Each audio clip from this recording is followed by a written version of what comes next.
안녕하십니까?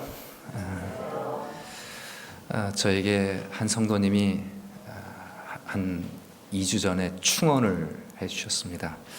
목사님, 이쯤에서 한번 말세 기별을 주셔서 우리 성도님들을 좀 깨어있게 해달라고 말입니다. 그래서 제가 오늘 말세에 아주 쉽게 볼 수 있는 현상 중에 블로킹 현상에 대해서 말씀을 드리려고 합니다. 제가 신학과에 다니는 동안에는 신학과에 아주 농구를 좋아하는 선수들이 참 많았습니다. 주전 선수만 한 20여 명은 된 것 같습니다. 제가 5명의 주전은 끼지 못했지만 그래도 교체 선수로서 때로는 상대 선수가 아주 득점을 많이 올리는 선수가 나타나면 제가 투입돼서 아주 찰거머리처럼 패스를 막고 슛을 쏘는 블로킹을 하는 아주 그런 역할을 했습니다. 아주 곤혹스럽게 상대를 아주 괴롭히는 그런 수비수였습니다. 때때로 저는 상당히 쓸모있는 선수이기도 했습니다. 이 블로킹이요. 예. 슛을 쏘지 못하도록 블로킹하는, 배구는 이렇게 하죠. 예. 블로킹. 이 블로킹 현상이 2주 전까지만 해도 이 대한민국의 최고로 핫한 뉴스였습니다. 정말 핫한 뉴스였어요.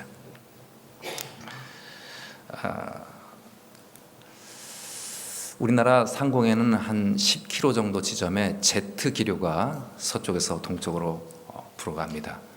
여름에는 한 60km에서 100km 속도로, 겨울에는 한 200-300km 속도로 지나갑니다.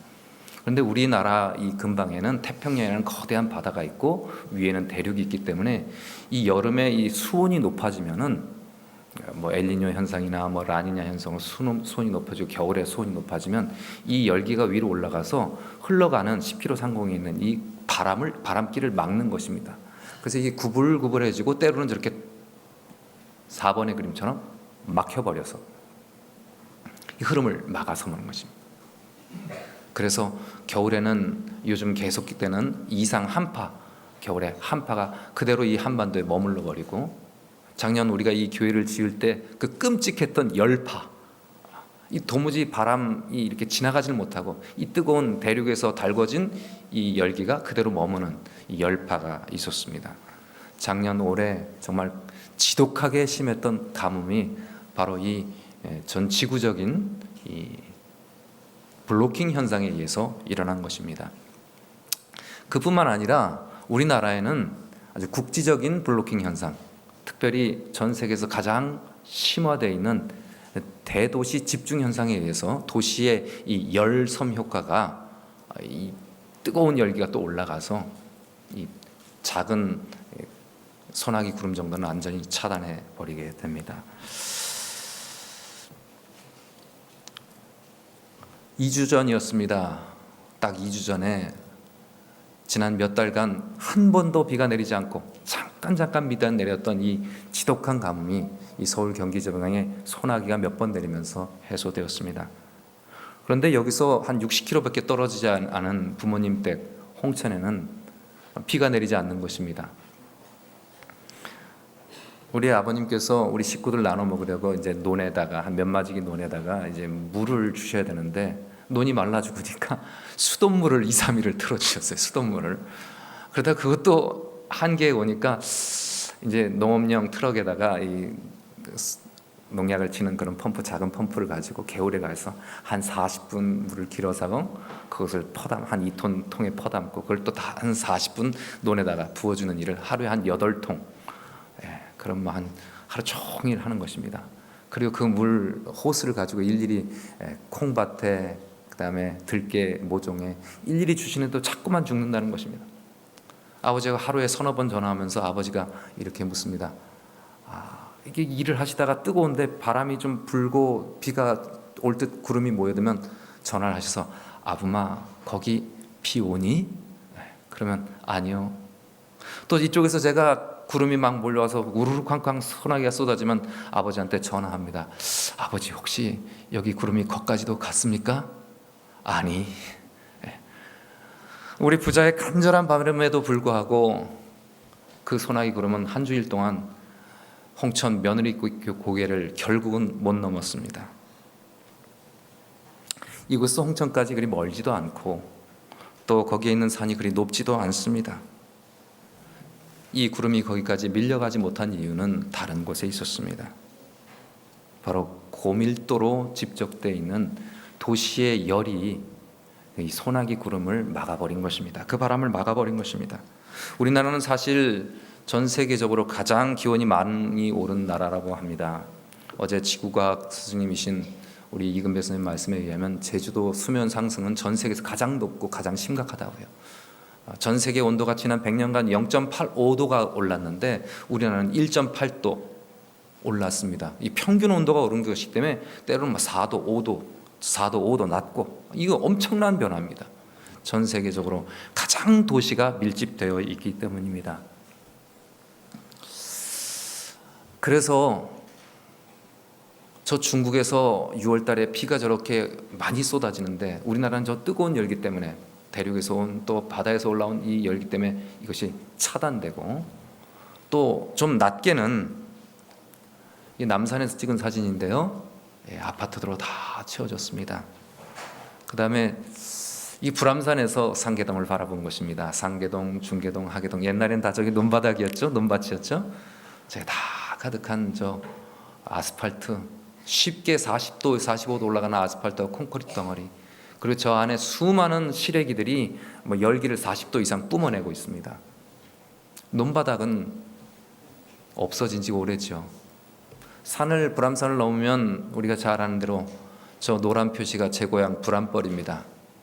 삼육대학 앞에 불암벌 그 논바닥이 다 별내 신도시가 되었고요. 아래 동그란 것은 노란색은 갈매 신도시가 되었습니다. 주황색은 우리 앞에 이제 새롭게 개발되는 지금지구 그리고 진건지구 아래 길쭉한 진건지구 다산 신도시가 됐고요. 아래쪽에 저 밑으로는 하남 신도시입니다. 그죠? 미사지구 그 넓은 논밭들이 전부 아파트가 되었습니다. 저 위쪽으로 가면은요 청학리 그 다음에 밀락동 원래 있던 의정부 동두천 그리고 양주 그 위에 철원 동성까지 철책선까지 다 도시가 개발됐습니다. 자, 저 위에 이 별내 신선 도시 노란 쪽 바로 옆에는 퇴계원이 있고요. 장현, 광릉내, 산흥, 오남리 모든 곳이 다 아파트로 들었습니다. 옆쪽으로 가면은 금곡, 호평, 평내, 마석 아니 심지어 월산지구까지 너무나 가득 찬 것입니다. 구름이 어디까지 갈 수가 없어요. 저희 그 노란색과 빨간색 사이에 있는 우리 교회에서 홍천까지 갈 수가 없습니다. 덕소, 양평까지. 자, 한번 보시겠습니다. 60년대에 서울과 인천에 한 300만 정도 사는 것 같습니다. 2010년입니다. 지금 2017년 되기 훨씬 전에 이미 경부고속도로를 중심으로 대전까지 2,500만 명 이상이 사는 것 같습니다. 나라 인구 절반이 저기 다 몰려 있습니다. 수많은 도시들이 다 평평한 논에서 저렇게 도시가 됐습니다. 도시의 열섬이 전 세계에서 가장 심각하고 가장 기후변화가 끔찍한 나라가 우리나라가 되었습니다. 사실 논은 일반 숲보다 일반 밭이나 숲보다 엄청나게 주변 온도를 낮추는 것입니다. 왜냐하면 잎에서 그 수분을 빨아올려서 증산작용을 할 뿐만 아니라 염전처럼 물을 가둬놓은 그 논에 어마어마한 양의 물을 증발시키기 때문이죠. 그런데 그런 논밭들을 다 뭘로 채웠어요? 아파트로 채웠습니다. 전 세계에서 가장 심각한 기후변화를 경험하는 나라가 우리나라가 되었습니다. 그래서 우리는 가뭄을 겪습니다. 예레미야 14장은 이런 지독한 가뭄을 경험한 하나님 백성들 이야기가 나옵니다. 요시야 왕이 죽고 이제 바벨론 침공 직전에 포로로 끌려가기 직전 여호야김 때 예레미야에게 하나님 말씀이 임했습니다. 얼마나 가물고 얼마나 고통스러운지 2절은 묘사합니다. 유다가 슬퍼하며 성문의 무리가 피곤하여 땅 위에서 애통하니 예루살렘의 부르짖음이 위로 오르도다.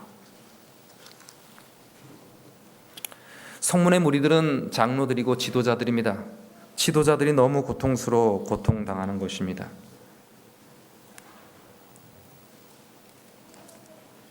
귀인들은, 부자들은 물을 얻으려 사환들을 우물에 보내지만 우물에서 빈 그릇으로 돌아옵니다. 땅에 비가 없어서 땅은 쩍쩍 갈라지고 밭 가는 자가 밭을 갈 수가 없습니다. 모성 본능이 가장 강하다는 암사슴, 들의 암사슴은 새끼를 낳아도 풀이 없어서 젖이 없으니 새끼를 버릴 수밖에 없어졌습니다. 더위에 가장 강하다는 들나귀들도 벌거벗은 산 위에서 들깨처럼 숨을 헐떡이면서 풀이 없으므로 눈이 흐려진다고 말했습니다. 이 당시에 하나님 백성들은 아주 끔찍한 가뭄, 올여름 우리가 겪었던 끔찍한 가뭄을 겪었습니다. 그뿐만 아닙니다. 영적인 가뭄으로 고생했습니다. 영적인 가뭄으로 수많은 고통을 경험한 것입니다. 영적인 가뭄은 하나님의 백성들의 마음과 또 모든 하나님 백성들의 관계를 건조하고 메마르게 만들어 버립니다. 가족들의 관계가 메말라서 갈등이 자꾸 생기고 심해지고, 하나님 안에서 한 형제 자매인 우리 가족들이 그 관계가 메말라 버려서 작은 불똥만 튀어도 이곳저곳으로 번지고 그 쉽게 꺼지지도 않습니다. 영적 가뭄이 오면 우리의 모든 마음이 메말라 버리기 때문에 우리의 메마른 심령들이 서로 가까워지면 가까워질수록 자꾸만 서로 더 많이 다치게 됩니다. 더 많은 상처를 입게 됩니다. 그래서 차라리 가까워지기보다는 적당한 거리를 두고 적당한 관계만 가지려고 하는 나홀로 신앙이 아주 전염병처럼 돌게 됩니다. 혼밥은 그렇고 혼술은 정말 어색하다고 합니다. 제가 모르는데, 그런데 홀로 신앙이야말로 가장 어색한 신앙인데도 이 말세에 영적 가뭄의 시대에는 나홀로 신앙이 상처받기 싫어서 메말라 버렸기 때문에 점점 그런 것이 이 말세의 모습이라는 것입니다. 우리 주변에서 실망스러운 모습이 너무 여러 곳에서 너무 자주 목격되기 때문에, 그런 환경에 우리가 너무 자주 노출되기 때문에 우리 성도들의 감정이 쉽게 과열됩니다.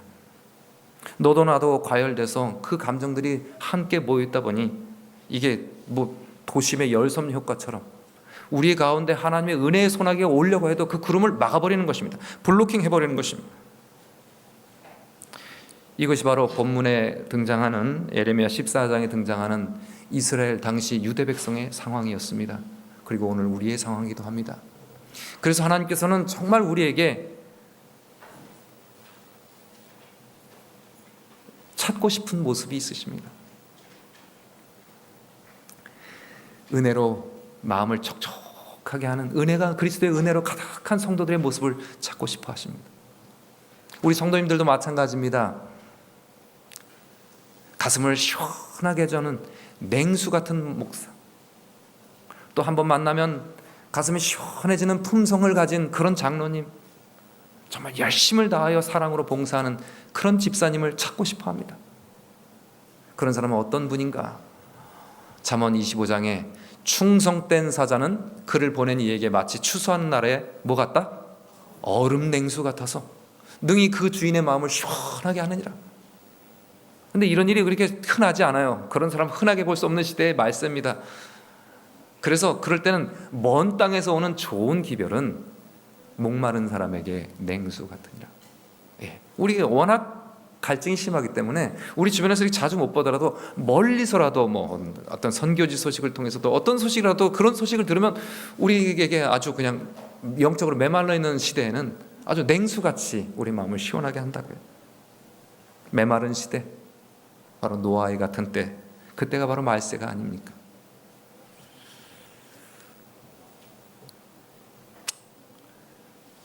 이런 때 참으로 예레미야는 하나님 앞에 위대한 기도를 드립니다.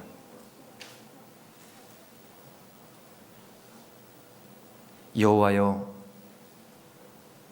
우리가 주님 앞에 범죄함이 많습니다. 그러나 주는 주의 이름을 위하여 일해 주옵소서. 우리의 타락함이 많습니다. 우리가 주께 범죄하였습니다. 그래도 주님은 주님의 이름을 위해서 일해 주소서. 그렇게 간절하게 기도했습니다. 구약시대의 가뭄은 오늘 뭐 올해 우리가 겪은 그런 가뭄이 아닙니다. 우리는 뭐 농산물이 좀 가격이 폭등하는 정도지만 구약 시대의 가뭄은 가물었다 하면 우리처럼 장마가 오는 것도 아니기 때문에 그 다음에까지 엘리야 시대는 3년이 연거푸 가물었기 때문에 그냥 굶어 죽는 것입니다. 오늘날에도 그런 일이 있죠. 남수단에서 사람들이 내전으로 또 기근으로 굶주립니다. 북한에서요. 그들이 차라리 국내에서 앉아서 굶어 죽는 것보다는 그 나라를 총을 맞아도 탈출하는 것이 사는 길입니다. 탈출해서 뭐 잡혀가고 끌려가가지고 아니면 팔려가가지고 노예처럼 살아도 그 나라에 앉아서 굶어 죽는 것보다 훨씬 나은 상황입니다. 그런 지독한 가뭄을 이 예레미야 시대는 겪었습니다.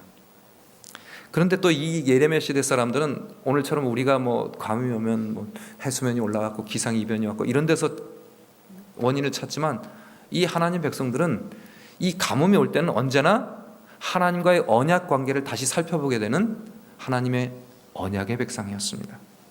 엘리야도 그렇게 백성들을 권고했고요. 수많은 선자들이 가뭄이 올 때마다 하나님과 너희 사이의 관계가 어떠한가를 살피라고 항상 권면하셨기 때문입니다. 그래서 예레미야는 이렇게 기도한 것입니다. 여호와여, 주는 주의 이름을 위하여 일하소서. 우리의 타락함이 많습니다. 우리가 주님께 범죄했습니다. 그래서 우리에게 가뭄이 왔습니다. 그러나 주님, 주의 이름을 위하여 일해 주시옵소서.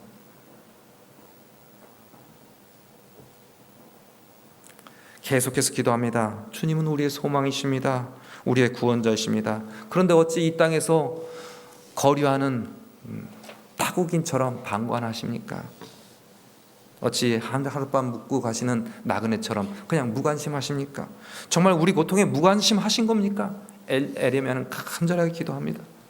어찌하여 주님께서는 뒤통수 맞은 사람처럼 벙벙하시고 그냥 멍하게 계십니까? 우리를 구원하지 못하시는 분이십니까? 그래도 주님은 여전히 우리 중에 계시고 우리는 주님의 백성 아닙니까? 정말 하나님 못하시겠습니까? 저희 구해 주십시오. 그렇게 간절히 기도합니다. 아주 위대한 기도를 주님 앞에 드리죠. 하나님이 그러니까 대답하십니다. 여호와께서도 내게 이르시되 그들이 어그러진 길을 사랑하여 잘못된 길을 그냥 좋아하는 게 아니라 사랑하여 그 발을 멈추지 않으므로 내가 여호와가 그들을 받지 아니하고 그들의 죄를 기억하고 그들을 벌하리라. 그랬더니 또 붙들고 늘어집니다. 하나님, 그래도 저희를 불쌍히 여겨 주옵소서. 그 정도가 아니다.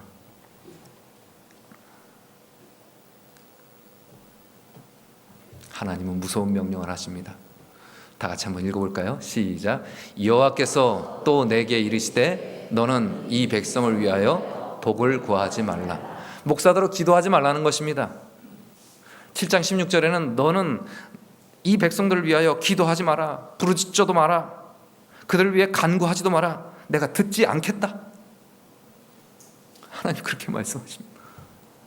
그들이 금식할지라도 그들의 부르짖음을 내가 듣지 않겠고 그들이 번제와 소제를 드린다 할지라도 내가 받지 않고 그 받지 않을 뿐만 아니라 칼과 기근과 연병으로 그들을 멸하리라. 하나님 어떻게 이렇게까지 말씀하시게 되었을까요? 그 이유가 5장에 나타납니다. 백성들이 어느 정도까지 갔냐면요, 얼마나 영적으로 메말랐냐면요, 그들이 여호와를 인정치 아니하며 말하기를, 하나님을 인정하지 않습니다. 여호와는 계신 것이 아니 하나님 안 계시니 재앙이 우리에게 임하지 않을 것이요 우리가 칼과 기근을 보지 않을 것입니다. 칼과 기근 없을 것이 하나님 없습니다. 하나님 우리 중에 지금 활동 안 하십니다. 물론 그들이 하나님을 완전히 부정하는 백성일 수가 없습니다. 에덴 동산에서 사탄이 너희가 이 열매를 먹는 날에 결코 죽지 아니하리라. 하나님을 가장 가까이 목격하는 사람들이 결코 죽지 않으리라고 말한 것처럼 여기 하나님이 우리 중에 계시지 않으니 우리 재앙이 우리에게 임하지 않을 것이고 우리 칼과 기근을 보지 않을 것이다. 그 말씀하니까 에레미야가 답답해갖고 정말 그렇게 기도합니다. 주 여호와여 보시옵소서. 진짜 선지자들이 이 사람들에게 이르기를 너희가 칼을 보지 아니하겠고 기근은 너희에게 이르지 않을 것이며 이곳에서 너희에게 확실한 평강을 주시리라. 자꾸 그럽니다. 이 말씀은 그냥 거짓 예언한 게 아닙니다. 그러니 하나님이 그들은 거짓 예언한가다. 난 그들의 입에 그런 말 준 적 없다. 그들은 칼과 기근과 연병으로 멸망할 것이다. 이 선지자들이 말하지만 실제로 이 사람들이 거짓말한 것 아닙니다. 이것은 지난주에 우리가 레위기서 결론 부분에 보신 것처럼 레위기 26장에 하나님이 약속하신 말씀입니다. 하나님의 약속의 말씀을 사탄처럼 인용한 것입니다. 레위기 26장에 우리 잘 아는 대로 하나님을 떠나지 않고 순종하고 그의 말씀을 순종할 때는 칼이 그들의 땅에 행하지 않고 사나운 짐승이 사라질 것이고, 그 다음에 하늘에는 비가, 그 다음에 햇빛이 고르게 내리며 소산이 많아서 배부를 것이라고요. 그런데 불순종할 때는 16절에 폐병과 열병이 있을 것이고 대적들이 너희 심은 소산을 먹을 것이며, 그래도 너희가 청종하지 않고 내 말을 듣지 않으면 너희에게 또 다른 7배의 벌이 내려서 하늘은 철처럼 바뀌고 땅은 노처럼 딱딱해져서 산물을 내지 않을 것이고 열매가 없을 것이다. 그런데도 너희가 돌이키지 않고 하나님을 대항하여 그렇게 불순종하면 너희 죄를 인해서 7배가 더 큰 고통이 있을 것인데 너희에게 사라졌던 들짐승이 다시 너희 자녀를 해치고 가축들을 움킬 것이다. 그래도 너희가 듣지 않으면 다시 7배의 벌로 칼이 너희에게 올 것이고 전염병이 너희에게 가득할 것이고 대적의 손에 너희들이 부치움 당할 것이고 너희에게 양식이 끊어질 것이다. 이 정도에서 끝나면 모르는데 가장 혹독한 7배의 벌이 더 나옵니다. 사실 예레미야 14장은 그 마지막 벌, 이 부분이 눈앞에 닥친 상황입니다. 너희가 그래도 하나님 말씀을 청종치 아니하고 하나님을 대항할진대 내가 너희를 징책하리니 너희 아들의 살을 먹고 딸의 살을 먹게 되며 너희에게 산댕들을 회폐하고 너희의 우상들을 무너뜨리며 그 너희 시체를 그 무너뜨린 우상 위에 던지고 너희 성읍이 황폐되고 너희 성소는 황량케 되며 너희 땅은 황폐케 되리라. 이것이 레위기 26장의 언약입니다. 근데 이 말씀을 정반대로 이 사람들이 인용해갖고 칼과 기근과 연병이 우리에게 없을 것이다, 하나님께 순종했을 때 말입니다. 근데 순종도 안 하면서 뭐 한다고요? 우리 순종 안 해도 하나님이 우리한테 벌 안 내리시고, 순종 안 했지만 우리에게 아무 일 없을 것이라고, 우리에게 확실한 평강이 있을 것이라고, 평안하다, 안정하다, 거짓 예언을 하는 것입니다.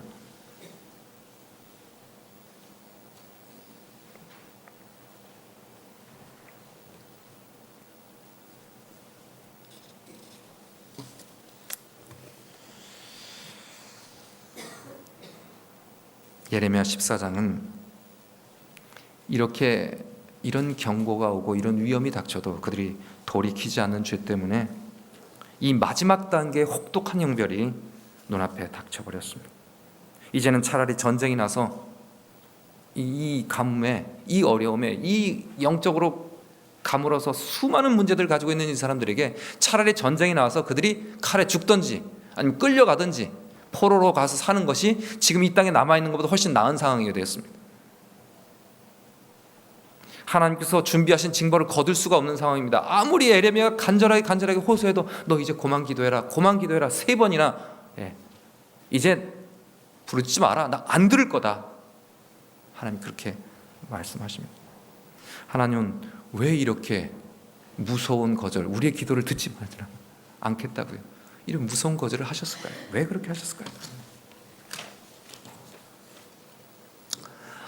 아주 체력이 약한 한 장교 후보생이 훈련소에 입소를 했습니다.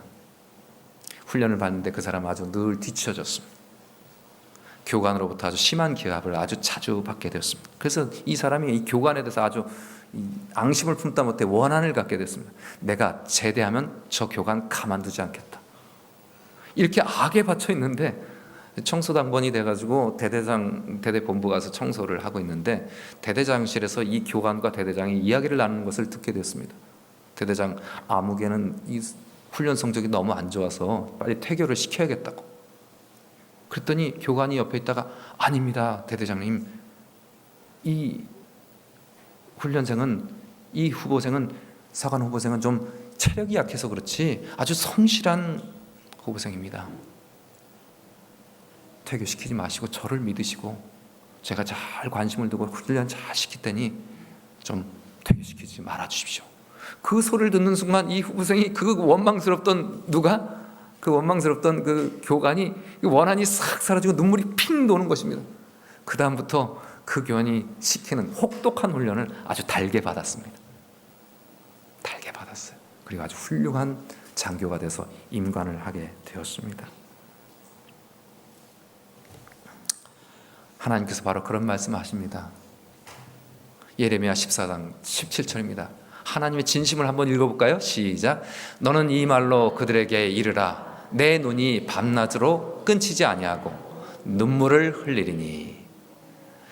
하나님이 이 교관처럼 이들을 그대로 세 번이나 준비하신 이 하나님의 징벌을 허락할 때까지 이들이 나아지려면 지금 이 상황에서 그대로 있는 것 자체가 땅은 완전히 망가졌고요. 안식년을 지키지 않아서 몇백 년 동안 땅은 완전히 황폐되었고요. 땅은 더 이상 소산을 낼 수 없고 가뭄이 오면 스펀지처럼 물을 머금어야 되는데 그냥 제가 첫 목회를 시작했던 340mm 비가 왔던 홍천 내면 그 땅 340mm가 폭우가 쏟아졌는데 그 다음날 가면 한 방울도 없어요. 다 흘러내려갔어요. 마치 이스라엘 백성의 땅이 그렇습니다. 수백 년 동안 안식년을 지키지 않아서 땅에 아무 스펀지가 없는 것입니다. 섬유질이 없어요. 땅은 비가 내려도 가뭄이 올 수밖에 없는 상황입니다.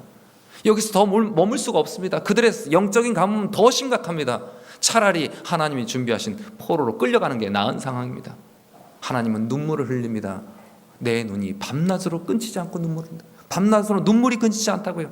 내가 나가보니 들에는 칼로 상한 백성들 뿐이요, 성 안으로 들어가 보니 성 안으로 쳐들어오진 않았는데 포위돼서 굶주려가지고 기근으로 전염병으로 다 병들어 있는 모습이라. 그 모습을 보니 내 시온의 딸이 이렇게 고생하는 것을 보니 내 눈에서 뭐가 흐른다고요? 눈물이 그치지 않는다. 그런데도 하나님은 이 백성을 고치시기 위해서 세 번이나 기도하지 마라. 나 듣지 않겠다. 이들 구할 수 없다. 이 땅에서 이들 희망이 없다 지금. 그런데도 백성들은 상황을 모릅니다. 그냥 평안한 줄만 압니다. 하나님 답답한 마음으로 예레미야 5장에 말씀하십니다. 내가 너희를 그래도 진멸치는 아니하리라. 말세의 징조 중에 가장 확실한 징조는 보지 못하고 듣지 못하는 징조입니다. 도시의 열섬 효과, 대륙과 해양에 만나는 곳에서 일어나는 어떤 전 지구적인 블로킹 현상보다 더 심각한 것은 우리의 영적인 블로킹, 하나님의 은혜가, 하나님의 성령이 우리의 마음속에 역사하실 때 그 음성을 듣지 못하게 막아버리는 이 영적인 블로킹 현상이 가장 심각한 말세의 징조 아니겠습니까? 오늘 우리가 깨어있도록 주님이 호소하십니다. 내가 밤낮으로 너희를 위하여 눈물을 흘리노라. 내가 너희를 진멸치는 아니하리라. 그런데도 너희가 우준하여 지각이 없으며 눈이 있어도 보지 못하며 귀가 있어도 듣지 못하는 백성이여, 이를 들을지어다. 하나님의 간곡한 호소를 들으라고 말씀하십니다.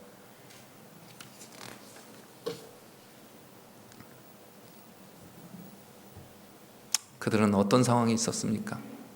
하나님 안 계시고 재앙이 우리에게 안 올 것이라고 그렇게 말할 뿐만 아니라 그 나라에 꼭 하나님께서 때를 따라 주셔야 되는데 이른 비와 늦은 비를 때를 따라 주시는 우리 하나님 여호와를 경외하자.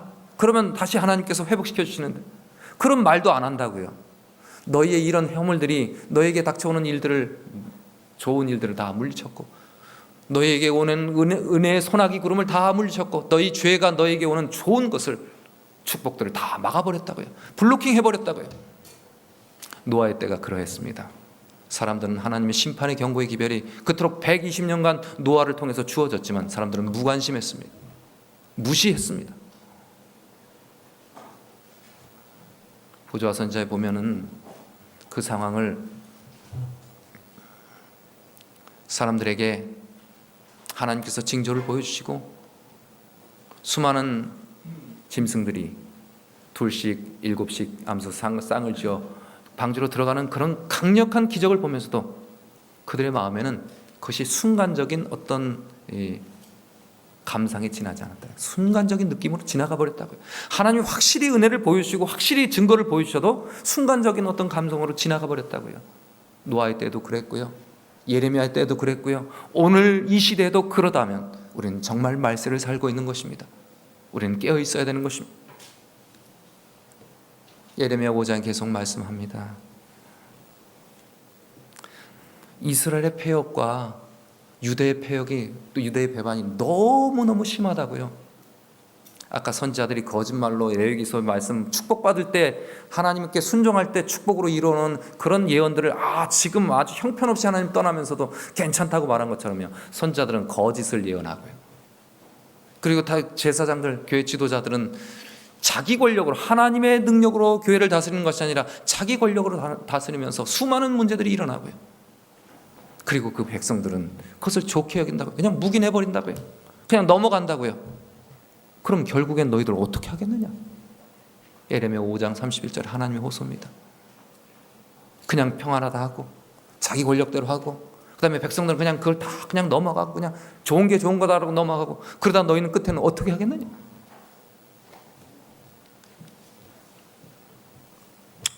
교회증은 8권에 이런 말씀이 있습니다. 그들은 영생을 취할 것인지 아니면 영원한 사망을 취할 것인지 날마다 결정을 짓고 있다고요. 그런데도 그들은 별로 중요하지 않은 일에 시간과 주의를 집중하고 있다고요. 그들은 서로 불화된 상태에 만족하고 있다고요. 결국 어쩌겠냐고요. 그렇게 그냥 떠내려가면서 무감각한 상태로 있어서 너희들 나중에 어떻게 하겠느냐 하나님 말씀하셨습니다. 그냥 그 상태에 만족하고 있습니다. 너희가 듣기는 들어도 깨닫지 못하고 보기는 보아도 알지 못하리라. 영적인 모든 음성에 블로킹 해버린 것입니다. 그것을 예수님은 이사야 6장 9절을 그대로 인용하시면서 씨 뿌린 자의 비유로 재해석해 주십니다. 말씀이 길가에 뿌리는 자는 듣고 깨닫지 못해서 악한 자가 와서 그것을 뺏어가는 것이고요. 돌밭에 떨어졌다는 것은 듣고 그 말씀을 듣고 기쁨으로 받으나 뿌리가 내리지 않았고 환난과 핍박이 오면 싹 넘어지는 자고. 이 오늘 주제입니다. 가시떨기에 뿌렸다는 것은 세상에 뭐가요? 염려. 그리고 재리의 유혹에 막혀서 뭐가 된다고요? 결실이 없다고요. 세상의 염려와 재리의 유혹에 막혀 브로킹 당했습니다. 결실치 못하는 것입니다. 홍수 이전의 사람들은 저들의 은혜의 기간이 맞춰지고 있을 때 흥분과 오락 그리고 연락에 몰두했습니다. 흥분시키는 오락과 연락에 몰두했습니다.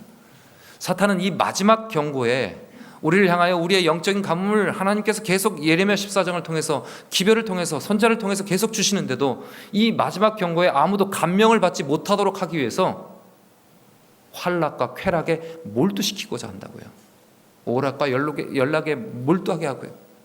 오늘날에도 우리에게 같은 현상이 반복되고 있지 않겠습니까?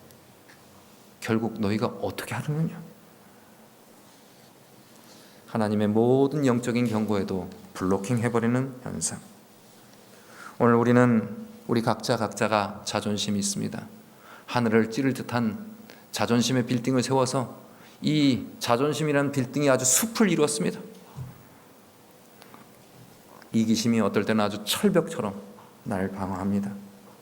나름 나도 자부심이 있다. 그 자부심이 아주 콘크리트 덩어리처럼요. 그렇게 아주 뜨거운 열기를 가지고 있습니다.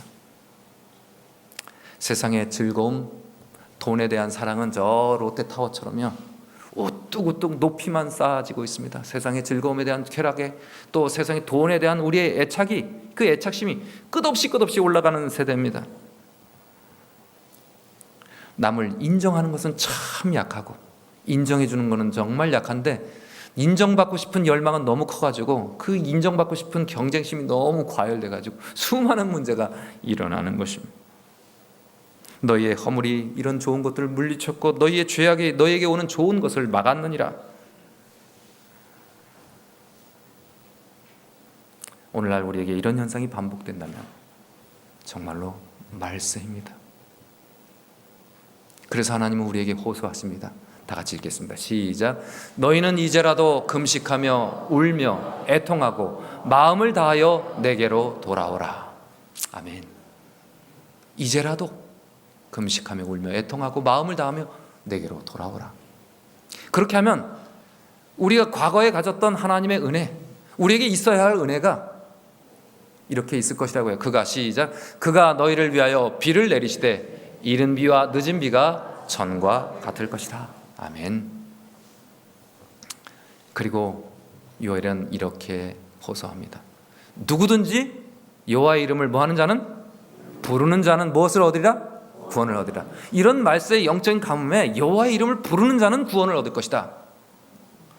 로마서에 바울은 또 호소합니다. 이 말씀 그대로 인용합니다. 누구든지 주의 이름을 부르는 자는 구원을 얻으리라. 그런즉 저희가 믿지 아니하는 자를 어찌 부르리요? 듣지 아니한 이를 어찌 믿으리요? 주의 이름을 부르라 해야 되는데 믿지 않은 자를 부를 수 없고 듣지 않은 이름을 부를 수 없습니다. 믿을 수 없습니다. 그러니까 믿음으로 주의 이름을 부르는 것은 누구의 이름을 부르는 것입니까? 사도행전 16장 31절에 자결하려고 하는 간수에게 사도 바울이 강력하게 소리칩니다. 그리고 그를 말리고 나서 감동받은 그에게 이렇게 복음을 전합니다. 다 같이 읽습니다. 시작. 가로되 주 예수를 믿으라. 그리하면 너와 내 집이 구원을 얻으리라. 오늘 이 말씀에 수많은 영적인 가뭄에 수많은 갈등에 수많은 문제, 수많은 사실은 사단에게 칼에 빼앗기고 죄의 전염병에 우리가 속절없이 무너지고 우리가 영적으로 완전히 굶주리게 되는 이때에 주 예수를 믿어라. 그러면 너와 내 집이 구원을 얻으리라. 우리를 진멸시키지 않으시고 우리를 향하여 눈물을 흘리시며 우리를 고치기 원하시고 우리를 회복시키기를 원하시는 주님께서 오늘 우리에게 호소하십니다. 주 예수 이름을 부르라. 주님은 주의 이름을 위하여 우리를 위해서 일해 주옵소서. 그런 간곡한 기도를 우리에게 드리라고 하시는 것입니다. 그런데도 우리에게 여전히 이런 부분이 남아있다면 우리는 회개할 것입니다. 사도행적 성령의 도우심을 대수롭지 않게 생각하는 것은 어디든지 뭐가 일어난다? 영적인 가뭄이 일어난다고. 에레미야 14장의 사건이 일어납니다. 칼에 상하고 포로에 끌려가 죽는 것입니다. 영적인 암흑이 일어나고 영적 타락과 영적인 죽음이 나타납니다. 사소한 일에 마음을 뺏기면 교회의 성장과 번영의 축복을 가져다주는 하나님의 능력이 무한히 손아게 와도 그냥 길바닥에 이 물은요 잠기지 못하고 흡수하지 못하고 그냥 다 흘러가죠. 아무 소용이 없습니다. 그래서 하나님께서는 오늘 우리에게 이런 기도를 담아주시길 원하십니다. 하나님 앞에 어떻게 나아갈 것인가? 어떻게 기도할 것인가? 우리는 어떻게 구원을 얻을 것인가? 블로킹을 뚫어버려야 됩니다. 영적으로 가로막고 있는 이 열기를 식혀버려야 됩니다. 어떻게 식을 수 있을까요? 이 기도를 교회 증언 8권에는 하나님께서는 예레미야의 입에 가장 위대한 탄원의 기도를 넣어주셨다고 말씀합니다. 예레미야의 입에 넣어주신 그 탄원의 기도를 오늘 우리의 입에도 넣어주실 가들이 소망합니다. 예레미야의 탄원의 기도를 함께 읽습니다. 20절 시작. 여호와여 우리가 우리의 악과 우리의 조상의 죄악을 인정하나이다. 우리가 주께 범죄하였나이다. 예레미야는 자기의 말을 듣지 않는 백성들을 또 거짓 선자들을 원망하지 않았습니다. 우리의 악과 우리 조상의 죄악을 뭐 했습니까? 인정했습니다. 겸손히 인정했습니다. 주께 범죄하였나이다. 그리고 주의 이름을 부릅니다. 주의 이름을 부르는 자는 구원을 얻는다고 했습니다. 그는 위대한 기도로 백성들을 위해서 탄원하며 기도하며 그리고 회개 기도를 하나님 앞에 올리고 그 겸손한 마음으로 우리 회개했으니까 구해 주십시오가 아니요 주의 이름을 위하여 시작. 주의 이름을 위하여 우리를 미워하지 마옵소서. 주의 영광의 보좌를 욕되게 마옵소서. 주께서 우리와 세우신 언약을 기억하시고 패하지 마옵소서. 아멘. 지난주 안식일입니다. 멀리도 아닙니다. 우리는 한 주 동안 비 내렸지만 홍천은 비가 안 내렸습니다. 지난주에는 비가 내린다는 소식에 안식일을 끝내고 저녁에 전화를 드렸습니다. 아버지 거기 비 옵니까? 지금 온다. 얼마나 논에 물 얼마나 채워졌습니까? 야 벌써 넘쳤다. 아니 23cm는 25cm는 와야 250mm 그 다음날 다 내린 비 합쳐야 물이 잠기는데 어떻게 벌써 잠겼어요? 제가 곰곰이 생각해 보니까 우리 뒷산에서 내려오는 물이 그리고 우리 밭에서 흘러간 물이 그리고 마당에서 흘러간 물이 다 제일 낮은 곳에 있는 어디에? 논에 다 모인 것입니다. 그러니까 한 30mm, 한 2, 3cm 온 사이에 벌써 흐르는 물이 다 모여있어요? 그 낮은 곳으로 모여드는 것입니다. 바로 그렇습니다.